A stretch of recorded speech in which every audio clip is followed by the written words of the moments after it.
A very good morning to our lecturer Puanur Asniza. My name is Denise and matrix number is 23DBT18F 2005, and today our group will be presenting on our case study about penicillin. So before getting into the content, this is our table of content, which consists of 6 chapters, which is the introduction, the design or operation, characteristics of fermentation, parameters and methods to monitor mass production of penicillin, and finally the conclusion.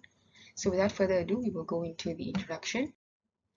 So we all have all at one point or the other heard about penicillin, from its accidental discovery and the massive use in the World War II to the Nobel Prize for Medicine in 1945 by its rightful owners. Penicillin has made its proof as the miracle drug that revolutionized the course of the medical industry. For the design and operation of penicillin, so first I'll be talking about the general structure of the penicillin. So as you can see on this diagram, this is the general structure of penicillin. It has an axial side chain, a beta-lactam ring, and a thiazolidine ring. So for penicillin production, antibiotics are produced on an industrial scale using a variety of fungi and bacteria. Penicillin is produced by the fungus Penicillium chrysogenum, which requires lactose, other sugars, and a source of nitrogen, in this case a yeast extract, in the medium to grow well. Like all antibiotics, penicillin is a secondary metabolite, so it only is produced at the stationary phase. So we're asking, what sort of fermenter does it require? It requires a batch fermenter and a fed batch process, and it normally used to prolong the stationary period and so increase the production.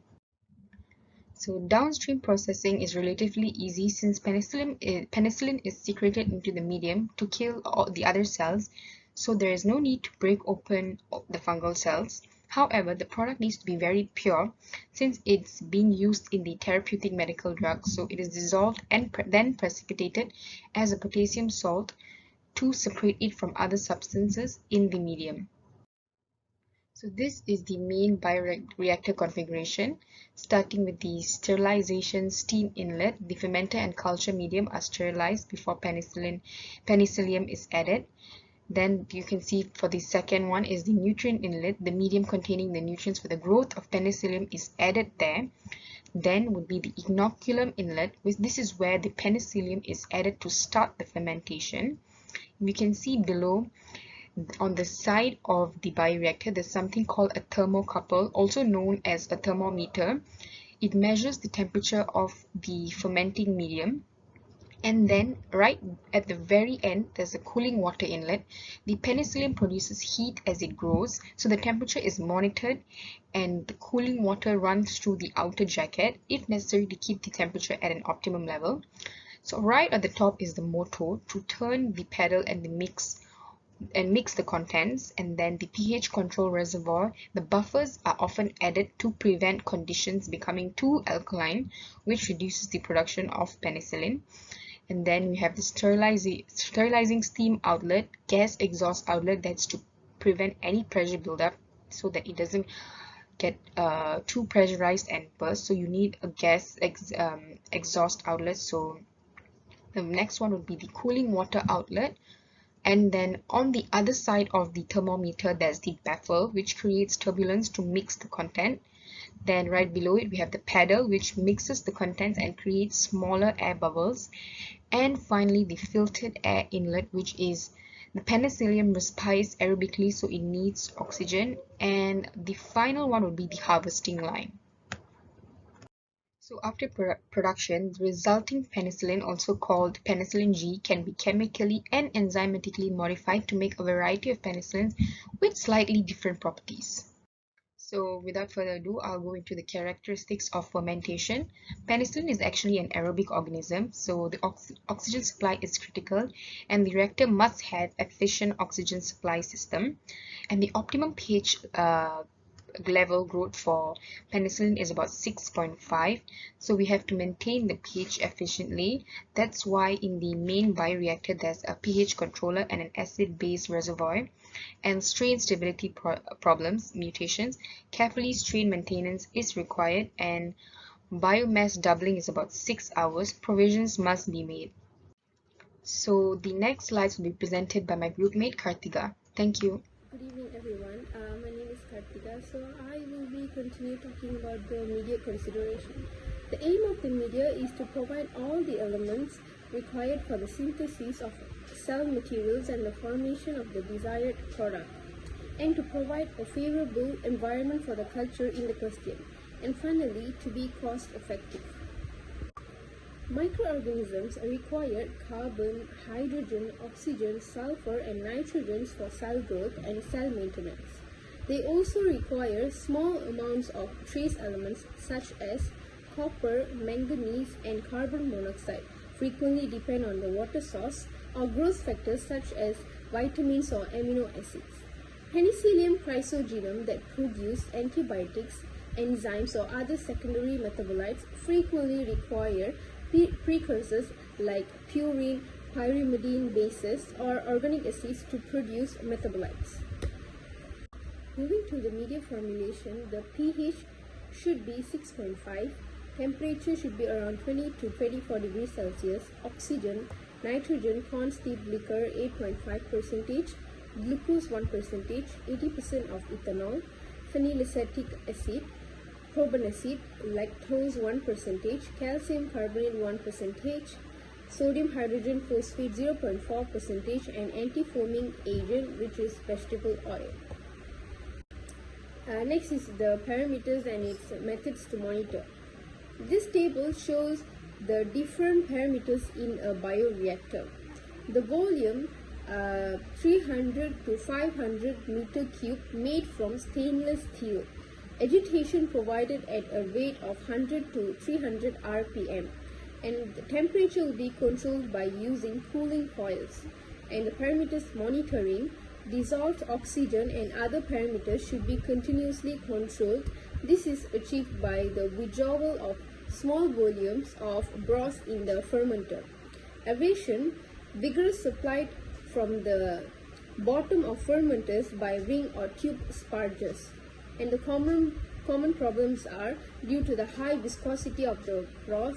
Oxygen transfer is the major problem in penicillin fermentation. And this table shows the parameters monitored in penicillin fermentation. pH should be around 6.5 to 7 and the temperature should be from 26 to 28 degrees Celsius, and the aeration, continuous stream of sterilized air is pumped into it. The agitation buffers which allow constant agitation. Now I'll be talking about the mass production. Although most antibiotics occur in nature, they are not normally available in the quantities necessary for large-scale production. For this reason, a fermentation process was developed.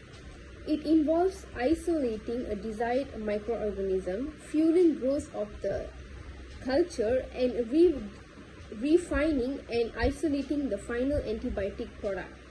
It is important that sterile conditions be maintained through the manufacturing process because contamination by foreign microbes will ruin the fermentation. First is starting the culture. Before fermentation can begin, the desired antibiotic producing organism must be isolated and its numbers must be increased by many times. To do this, a starter culture from a sample of previously isolated cold stored organisms is created in the lab.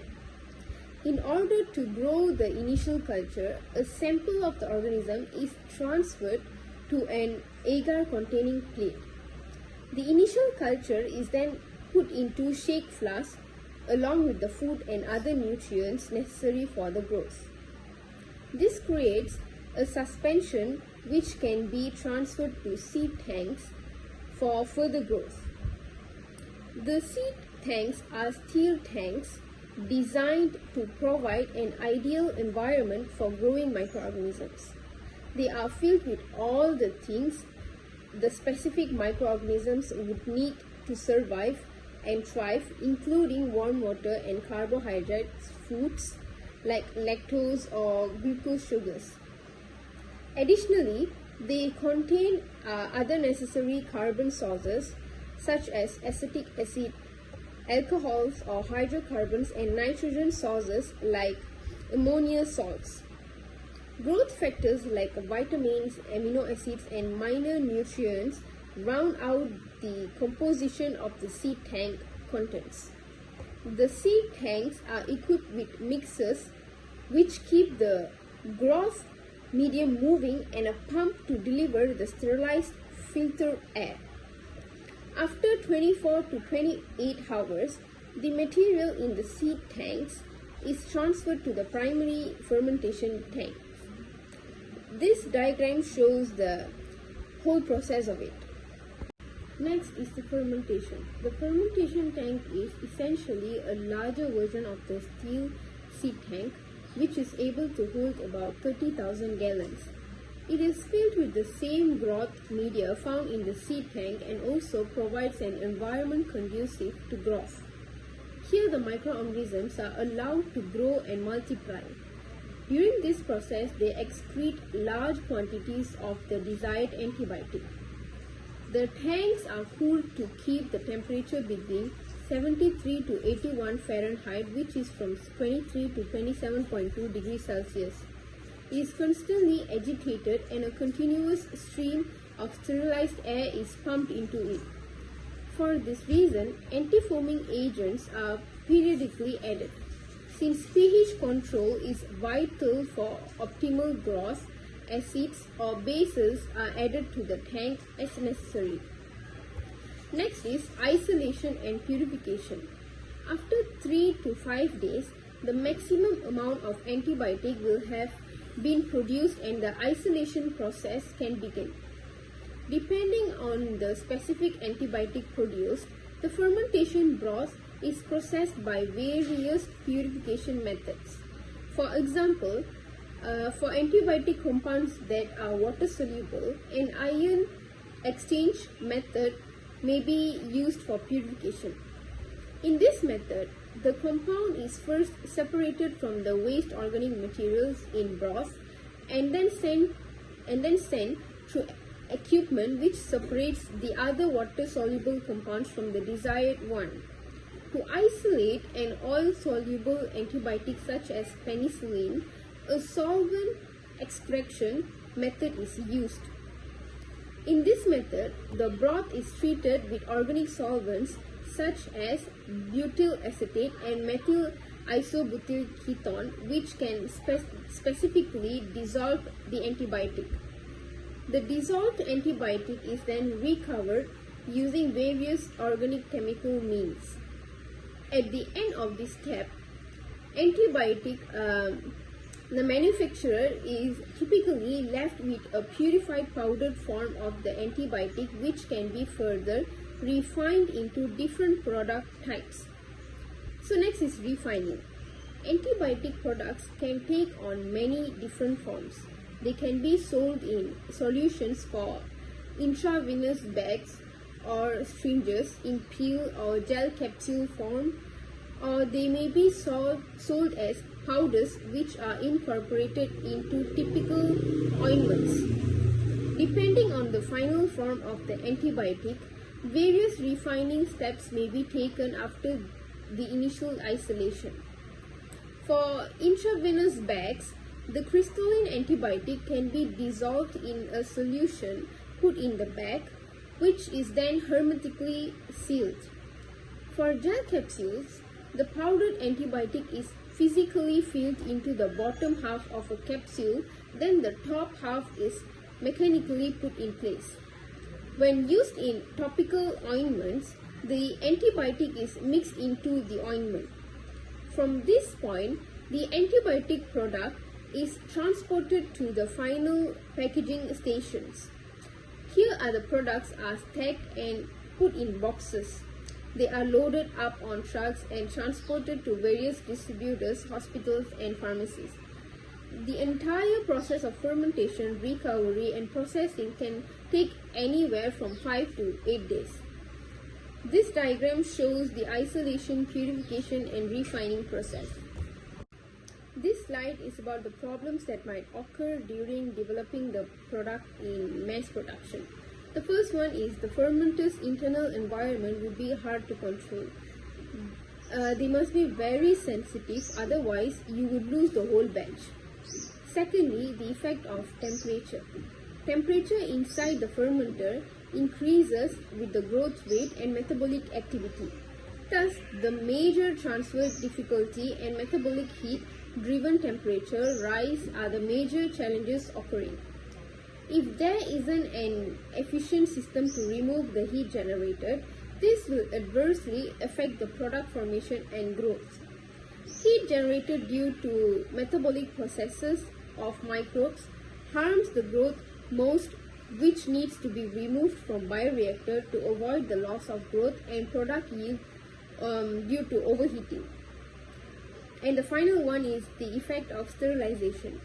Sterilization can be achieved by different methods, either by the combination of heat, chemicals, irradiation, high pressure and filtration, or dry heat, ultraviolet radiation, gas vapor sterilants, chlorine dioxide gas, and etc. The sterilization batch time on a large industrial scale is 3 to 6 hours as against that of 15 minutes at 121 degrees Celsius at laboratory scale in the batch sterilization mode. One of the major blockages in the solid state fermentation industry is the solid medium sterilization. Autoclaving is the only technique which is currently used for solid medium sterilization. However, it has many disadvantages such as high discharge, energy waste, which results in high capital cost and low process efficiency. It also includes longer sterilization time, which leads to nutrients destruction. To conclude, although penicillins are the longest known beta-lactam antibiotics, this class of compounds still finds widespread application against infectious diseases. Also, from a scientific point of view, penicillins remain one of the main topics studied in beta-lactam chemistry. In particular, the details of the mechanism of the biosynthesis of penicillins are still not very well known and will continue to attract a lot of attention. Investigations into the chemistry of the penicillins nowadays are centered around the conversion of penicillins obtained by a fermentation process into useful intermediates for other beta-lactam based antibiotics and beta-lactamase inhibitors. Most probably, this development will lead to new concepts and methodologies for penicillin and other heterocyclic chemistry in the forthcoming years. Thank you. These are the references we used to complete our case study.